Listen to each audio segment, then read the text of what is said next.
राक्षसी तृष्णा। तृष्णा प्रपंच मत्सर विसन सर्व दंड निर्बल करे, शुभ अशुभ दुर्ग विध्वंस बल तब जयति जयति जगोच्चरे। हमारे पास नाम है, हमारे पास गुरु चरणों का बल है, उसी विचार के द्वारा इस तृष्णा को नष्ट किया जाता है। बहुत बार भोगा, क्या भोगना, अनंत जन्म बीत गए, नहीं नहीं नहीं। ऐ मन, अब मेरी स्वीकृति के बिना तू एक कदम भी मुझे नहीं चला सकता, चला के दिखा, राधा राधा राधा। ये सब विकार भेड़िए की तरह बच्चों को डरवाते हैं, बड़ों को नहीं। वही बड़ा जाहि गोपाल बड़ो करे, जो प्रभु का हो गया नाम जब, डरने का विषय नहीं। अगर आप स्वीकृति नहीं देंगे, दस्तखत नहीं करेंगे, तो कोई विकार आपको भ्रष्ट नहीं कर सकता। पर आप तन्मय हो जाते हैं और अपने सुख की लालसा कर लेते हैं कि मुझे ये विकार सुख देगा, बस गए, वो आपको भ्रष्ट कर देगा। बाद में रोना धोना, गलती क्षमा याचना, वो सब व्यर्थ हो जाती है। ये तृष्णा सदा नवीन नवीन भोग बनाकर आपको देती है।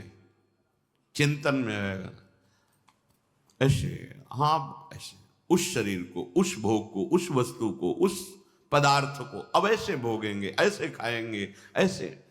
इसी तृष्णा का नाश करना है। जहां ये तृष्णा रहती है, भजन साधन पवित्रता तब दिखावा बन जाता है। ये तृष्णा बहुत डाइन है, बख्शती नहीं किसी को। अगर ये प्रचंड तरंगों के रूप में आ जाए तो समुद्र ना बनने पावे, होश में रहना। ये पहले चिंतन कराती है। वो तुम ऐसे किए थे ना, कितना सुख मिला था, ऐसे करो और भी सुख मिलेगा, ऐसे बनाओ, ऐसे खाओ, ये करो, वो बस उसी चिंतन को तुरंत काट दिया तो काट दिया, नहीं तो बस समुद्रवत पूरा अधिकार कर लेगी हृदय में, फिर आप अंधे हो जाएंगे। कोआ मदांधो मदना तुरोगा, कामना रंग ला रही, अब कुछ नहीं कहोगे कि जैसे कोई भूत आता है आवेश, वैसे पता नहीं क्या होता है, किसी ने कुछ कर दिया क्या, मेरा दिमाग काम नहीं करता, मैं ऐसा कर जाता हूं। कुछ नहीं, आपकी गलती। ऐसे थोड़ी हनुमान जी महाराज कह रहे हैं, का हनुमंत विपत्ति प्रभु सोई, जब तो सुमिरन भजन न हो। यदि नाम चल रहा है, नहीं नहीं ताकत है तृष्णा की कि आपको भ्रष्ट कर दे। ये नवीन नवीन सुख उपभोग करने की प्रेरणा और सुख सामग्री दिखाएगी, बस इसी में पागलपन चढ़ जाता है। अब तो वो खाना ही है, अब तो वो देखना ही, अब तो वो सुनना ही, अब तो वो भोगना ही है। तुम्हें नहीं प्यारे, तुम्हारे अंदर कोई अभाव नहीं, तुम अपने स्वरूप को भूलकर इस तृष्णा के फंदे में फंसकर अपना नाश करने जा रहे हो। ये समझ में नहीं आता। असंतोष, ये सदा अभाव का अनुभव कराता हुआ हृदय जलाता रहता है। कभी असंतोषी सुखी नहीं हो सकता, क्योंकि कामनाओं की बाढ़ है तो असंतोष बढ़ता चला जाता है। और जहां संतोष होता है वहां कामनाएं नष्ट हो जाती हैं। बिन संतोष न काम न साही, वो अछत काम सुख सपने उनाही। संतोष के द्वारा ही कामनाओं का नाश होता है। अगर कामनाओं का नाश ना हो तो सुख का शब्द स्वप्न में भी अनुभव में नहीं आएगा। कामी पुरुष कभी स्वप्न में सुखी नहीं हो सकता। बहुत ही गंदा हृदय हो जाता है, बहुत ही गंदी दृष्टि हो जाती है। कभी कभी यहां भी दर्शन होता है, ऐसे आकर समाज में बैठते हैं, उत्तर चल रहा है, हमारी दृष्टि पड़ रही, बार बार वो जिधर माताएं बहनें बैठी उधर ही देख रहे हैं। तब लगता है दुर्भाग्य है जीव का, कितना नीच स्वभाव है कि भगवत समुदाय में जहां संत समागम हो रहा है, जहां इतने भगवत स्वरूपों में, वहां बैठ करके भी पापाचरण ही। अरे जहां के उपदेश और संग के रंग से हम इन विषयों पर विजय पाएंगे, वहां भी अपने मन इंद्री को गंदा करने का भाव। तब लगता है मेरे हरि की बहुत बलवती माया है। ये भोगों के प्रति असंतोष, ये सदैव अभाव का अनुभव कराता है, कभी पूर्णता अनुभव नहीं होती।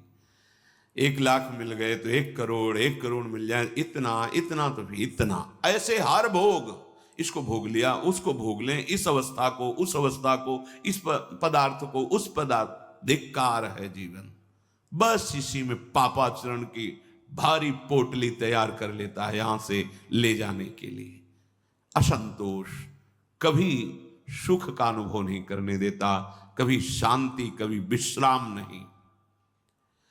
परिग्रह, नई नई वस्तुओं का संग्रह करने का स्वभाव, बटोर बटोर कर भोग सामग्री खूब इकट्ठा करूं और खूब भोगूं। परिग्रह, ये जिसके हृदय में होता चैन नहीं लेने देता, ये चोरी भी करवाता है, बड़े अपराध करवाने लगता है। ये सब नाश करने वाले हैं जो 24 दोष हैं। परिग्रह, किसी की भी वस्तु चुरा करके अपने प्रयोग, या कैसे भी ढेर सारी सामग्री भोग की इकट्ठा करके और हम उसको भोगेंगे, ऐसा। ये वृत्ति सदा नई नई वस्तुएं, पदार्थ बटोरने की चिंता में ग्रस्त रखती है। इससे दूसरों का स्वत्व, धन, पदार्थ अपहरण करना, चोरी, इससे चोरी। 8वां, असत्य भाषण। इससे वाणी का तेज नष्ट हो जाता है। बिल्कुल व्यर्थ की वाणी, बकवास नहीं, वाणी बड़ी मधुर और सत्य होने लगती है अगर आप झूठ ना बोल। क्यों झूठ बोलो, क्या जरूरत है, क्यों डरते हो? आप कहां से बात कर रहे हो? हम अमुक जगह से बात कर रहे हैं। आप खड़े पास में ही पास की गली में झूठ बोल रहे हो। क्यों व्यर्थ में झूठ बोला? क्यों हृदय को मलिन किया? हम यही हैं पर आपसे बात नहीं करेंगे, नहीं मिलेंगे आपसे, क्या है? पर वो ऐसे बोलने की हिम्मत हरि भरोसे वाले को होती है। वो तो विषयों के भरोसे हैं। झूठ पे झूठ, झूठे लेना, झूठे देना, झूठे भोजन, झूठ चबेना। आजकल विश्वास बात पर अपनी नहीं है उसको। वो क्या बोल रहा है, अभी क्या बोल रहा है, क्षण में क्या बदल जाए, क्या बोल जाए, ये मनुष्य जीवन की भारी दुर्बलता है।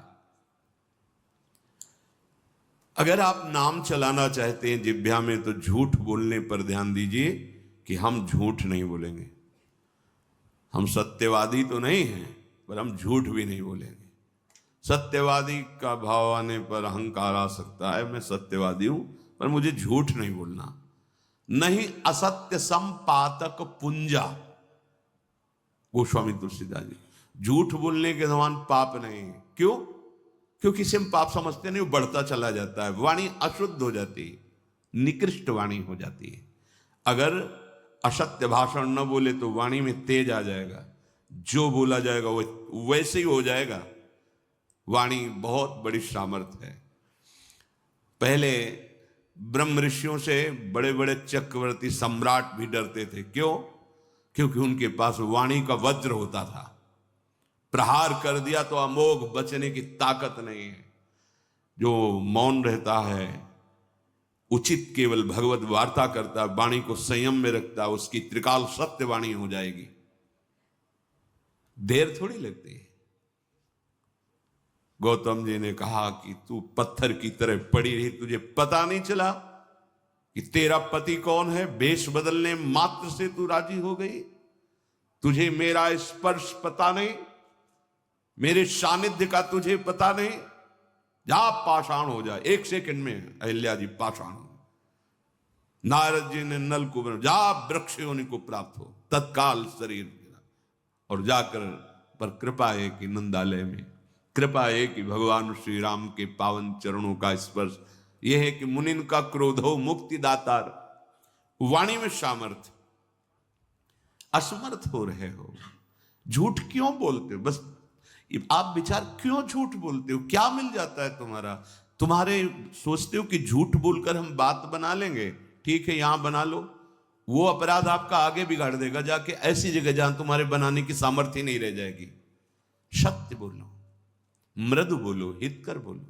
ऐसा किया जी, गलती हो गई, आप दंड दें या क्षमा करें, ऐसा हो गया।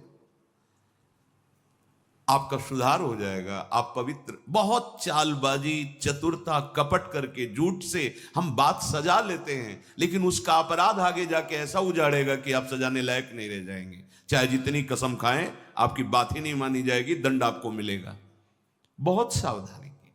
जिसके अंदर असत्य भाषण है वो नाम जप नहीं कर सकता। अश्लील वचन बोलने वाला और झूठ बोलने वाला निरंतर नाम जपक नहीं हो सकता। नाम उसकी जिह्वा पे चलेगा ही नहीं, क्योंकि पापवंत कर सहज स्वभाव, भजन मोरते भाव न का। अगर आपका भजन बढ़े और भजन बचे और भजन पचे तो झूठ बोलना छोड़ो। किस बात के लिए झूठ बोलते हो? क्यों बोलते हो? कहते हैं व्यापार में जरूरी है बोलना। कैसा व्यापार?